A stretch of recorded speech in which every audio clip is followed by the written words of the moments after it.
Hello friends, hope you all are doing well.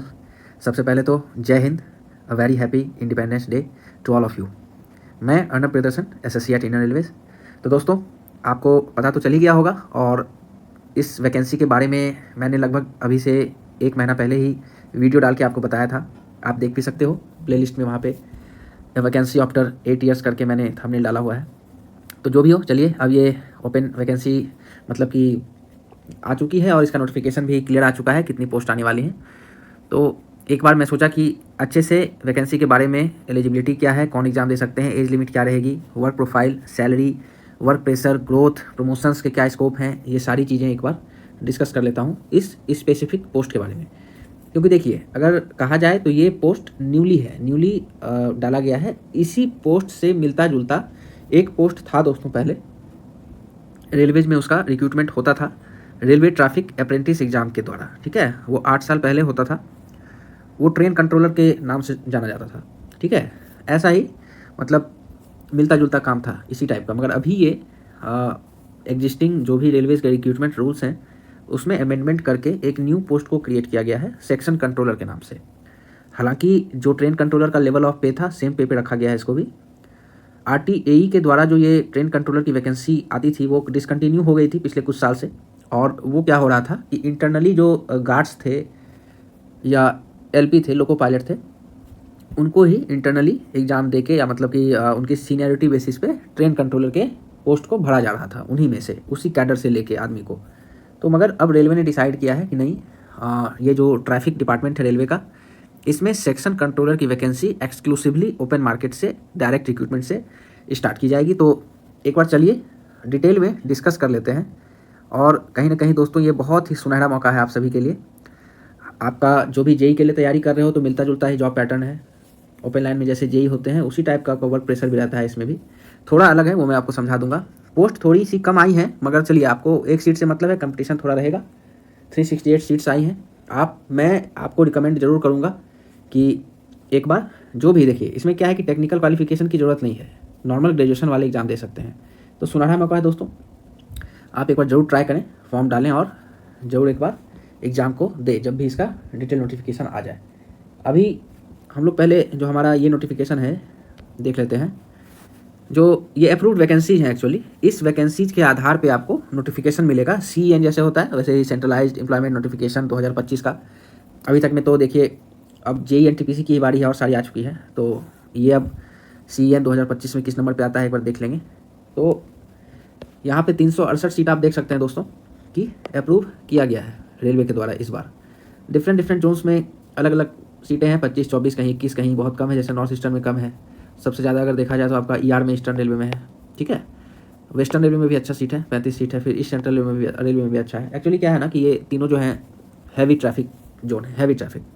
खास करके ECR तो आप जानते ही होंगे, जो ECR के इलाके में कभी ट्रेवल आप करते होंगे तो वहाँ पे है, मतलब कि ट्रैफिक बहुत रहता है, मैनेज करना मुश्किल है दोस्तों, ठीक है। तो ये रहा आपका इनिशियल नोटिफिकेशन का नोटिस, मगर हमारा जो मेन मुद्दा है वो है क्वालिफिकेशन। तो चलिए पहले क्वालिफिकेशन देख लिया जाए। देखो फ्रेंड्स, एज लिमिट की बात कर लेते हैं पहले। एज लिमिट आपका 20 to 30 ईयर्स है अभी, प्रिस्क्राइब रिलैक्सेशंस के साथ। वो जब आपका नोटिफिकेशन आएगा तो जैसे आपको OBC में जितने साल का मिलता है, SC ST में जितने साल का मिलता है, वो जोड़ दिया जाएगा। अभी मगर 20 to 30 ईयर्स एज लिमिट है जनरल कैंडिडेट्स का, जिसको आप बोल सकते हैं। कोविड का रिलैक्सेशन आपको पिछले बार JEE वाले में मिला था, इस बार हो सकता है JEE वाले में भी कोविड वाला रिलैक्सेशन नहीं मिलेगा। तो इसमें भी आप एक्सपेक्ट नहीं करें कोविड रिलैक्सेशन एज में। सेकंड है आपका एजुकेशनल क्वालिफिकेशन, नॉर्मल ग्रेजुएशन लग रहा है, कुछ भी नहीं, कोई टेक्निकल डिप्लोमा डिग्री की ज़रूरत नहीं है। ये मतलब बहुत अच्छी बात है। A huge number of students will get chance. और जहाँ तक बात करूँ पोस्ट की, तो ये दोस्तों लेवल 6 की पोस्ट है। जो JEE का होता है लेवल, सेम लेवल का आपका लेवल 6 का पोस्ट है सेक्शन कंट्रोलर का, ठीक है। बहुत अच्छा पोस्ट है और एक हैंडसम सैलरी आपको देखने को मिलेगी। अभी तो 35,400 से बेसिक स्टार्ट होता है, और जब तक ये वैकेंसी का रिक्रूटमेंट कंप्लीट होगा, 8th पे कमीशन लग चुका होगा, वहाँ पे आप कहीं ना कहीं 60,000 के आसपास एक्सपेक्ट कर सकते हो। 55 to 60,000 के आसपास बेसिक जाने का। मेडिकल क्लासिफिकेशन थोड़ा सा LP वाला है, मतलब ALP का जैसा रहता है, A1 A2 उसी टाइप में है। A2 आपको लगेगा, मतलब आई के रिस्पेक्ट में एकदम कोई रिलैक्सेशन नहीं है।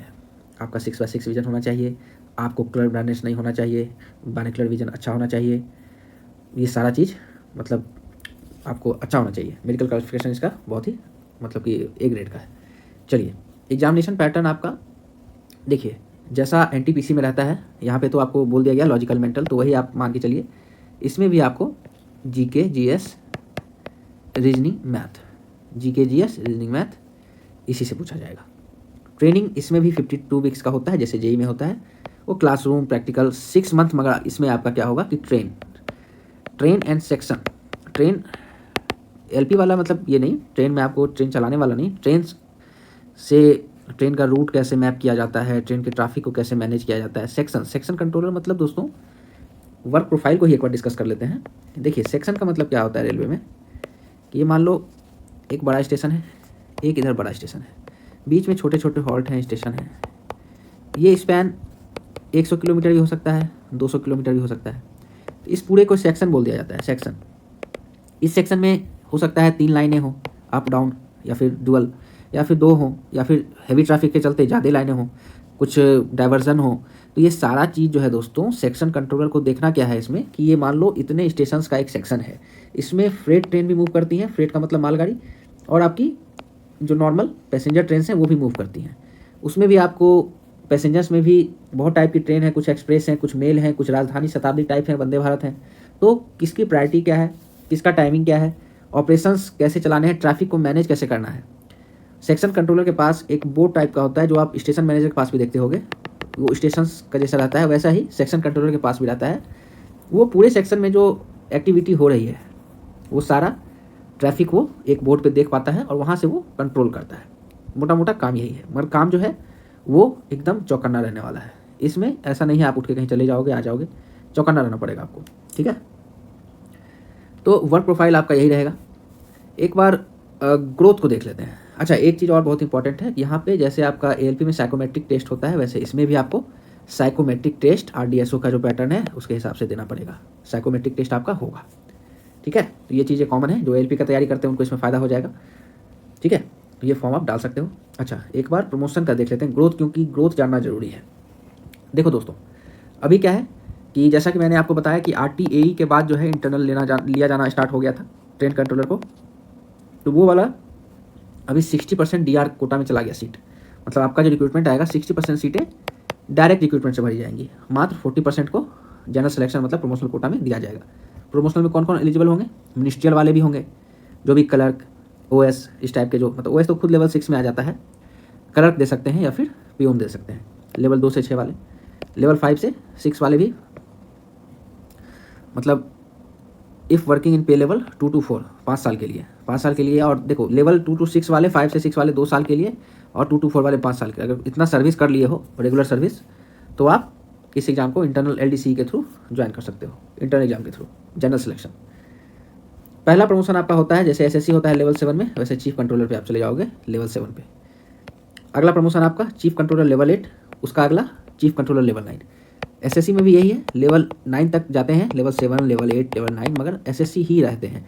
मतलब इट्स अ वेरी, मतलब सिर्फ फाइनेंशियल अपग्रेडेशन होता है आपको, कोई पोस्ट का मतलब ग्रुप पोस्ट अपग्रेडेशन नहीं होगा आपका, मतलब कि वहाँ पे आपका स्केल चेंज हो जाएगा, फाइनेंशियल अपग्रेडेशन हो जाएगा, ठीक है। ये सीनियरिटी बेसिस पे होगा। 50% का कोटा मैंने पहले ही डिस्कस किया हुआ वीडियो में, लेवल 7 to 8, लेवल 8 to 9 कैसे होता है। तो सेम चीज़ यहाँ पे भी लागू होता है दोस्तों, ठीक है। प्रमोशन सही है, क्योंकि ये जहाँ पे ये सिस्टम लागू हो जा रहा है, क्योंकि जैसे ही लेवल 7 से 8 में एक बार पहुँच गए तो 8 से 9 पहुँचने में 4 साल ही लगेगा, फिर 7 से 8 पहुँचने में भी 4 ही साल लगता है, मगर 50% कोटा का नियम है, तो हो सकता है पहले 50% में नहीं आए तो अगले में आ गए, 5 साल लग सकता है, तो ठीक है। तो प्रमोशन भी सही है, मतलब ग्रोथ आपका होगा, आप ऐसा नहीं है कि एक ही पोस्ट पर बैठे रहोगे। प्रमोशन अच्छा है, सैलरी अच्छी है, एग्जाम का पैटर्न एकदम नॉर्मल ग्रेजुएशन वाला, साइकोमेट्रिक टेस्ट और मेडिकल में थोड़ा सा कड़ाई है, A2 वाले ही एलिजिबल होंगे, और साइकोमेट्रिक टेस्ट आपको पास करना पड़ेगा इस एग्ज़ाम को क्रैक करने के लिए और ज्वाइन करने के लिए रेलवे को एज ए सेक्शन कंट्रोलर। तो आशा करता हूँ कि ये इन्फॉर्मेशन आपको अच्छा लगा होगा, और जो भी इच्छुक हैं ज़रूर एग्ज़ाम के लिए प्रिपेयर कीजिए। और देखो एनटीपीसी के लिए और एएलपी के लिए जो भी प्रिपरेशन कर रहे हैं तो उनका ये तो बस कंप्लीट ही है। एएलपी का आपका साइकोमेट्रिक और आपका ये निकल जाएगा, और आपका एनटीपीसी का ही जो सिलेबस है सेम सिलेबस पूछा जाएगा एग्जाम में, तो उससे आपका ये हो जाएगा। तो आप करते रहो, सेक्शन कंट्रोलर की वैकेंसी जब आ जाए नोटिफिकेशन CN वाला, तो वो आप डाल देना और ज़रूर आप क्रैक कर पाएंगे। चलिए, ऐसे ही अपडेटेड इन्फॉर्मेशन के लिए जुड़े रहें चैनल के साथ। और चैनल को लाइक से सब्सक्राइब करना बिल्कुल मत भूलें। मिलते हैं फिर किसी नेक्स्ट वीडियो में आपके साथ।